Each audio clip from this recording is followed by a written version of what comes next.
學聯同學民思潮計劃喺7·1遊行結束之後，發動佔領特首辦同埋係遮打道嘅行動。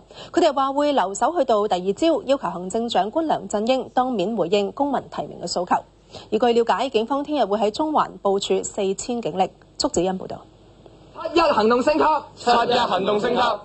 7·1遊行之後，學聯同埋學民思潮計劃發動後續行動。佢哋計劃喺民陣集會之後，分別留守中環遮打道，同埋遊行到特首辦外面通宵集會。到第二日朝早8點，要求中央同埋政府喺政改諮詢報告確立公民提名權，期望最少有2500人參加。一來就係對呢個政府嘅宣示，公民抗命確確實實會喺香港發生，對佢施加壓力。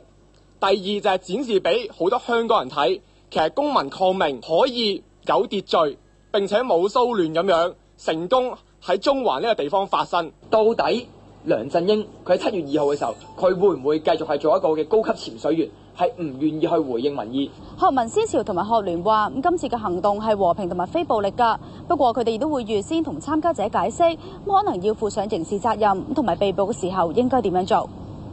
據了解，警方喺7·1當日會喺特首辦、遮打道、國金中心、交易廣場一帶以及禮賓府等嘅重要地點布防，單係中環就有4000警力。消息話，一旦有大規模拘捕行動，警方已經預留黃竹坑警察學院作為臨時拘留中心，租用咗幾十架旅遊巴，有需要時將被捕人士再往警察學院或者係附近警署。前保安局局長葉劉淑儀認為，預演佔中係冇必要㗎。